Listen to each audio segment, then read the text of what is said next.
Hi, my name's Lynette Fuson, and I'm the Director of Women's Ministries. Today we're going to talk about the joy of the pilgrim.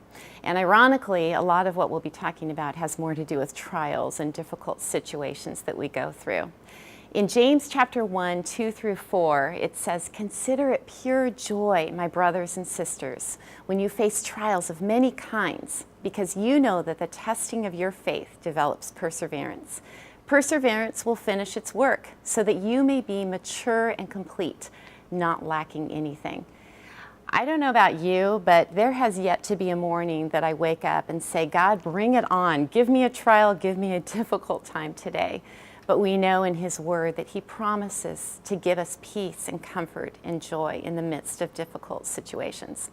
A few years ago, I was meeting with my spiritual director, and I was sharing with her about this difficult situation that I was in, and the fact that in the midst of it, I felt like I just so desperately wanted to maintain control of the situation, even though I knew that God had my best well-being in mind.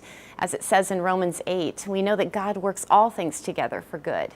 And yet somehow I felt like if I maintained control of the situation, that nothing bad would happen.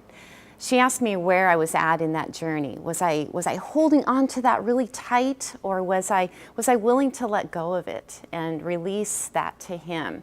And she showed me this kind of hand demonstration of holding on tight versus kind of letting go and then eventually releasing it to Him. And I told her I was kind of still in that cupped hand position, maybe a little bit low to the ground, but still holding on to what was going on. A couple weeks later, I found myself out on the beach, my favorite place, love to go for runs on the beach.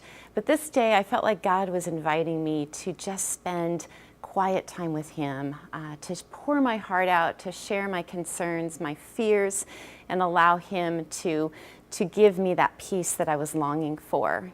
It was a sweet time. I cried out to Him and was really honest about my fears. And I was finally at that point where I thought, you know what, I do believe what God says to be true, that He will take care of the situation. And so I found myself looking out at the beautiful ocean and recalled that hand demonstration and stood there with my fists out and said, "God, I'm ready to give this to you." And I slowly opened my hands, and as I started to turn them over, rather than feeling like I was losing something, I instead raised them in joy and in worship to Him, knowing that He had my best interests in mind. It was a beautiful experience, and I was just overwhelmed with God's love and mercy, and it was indeed a joyful moment.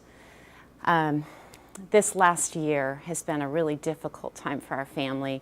We found out that my mom had cancer, and so this year has been filled with doctor's visits and ER and chemo appointments and just walking that difficult journey of cancer. Through it all, God gave us moments of peace and joy, and we really trusted Him for His best to be the final outcome.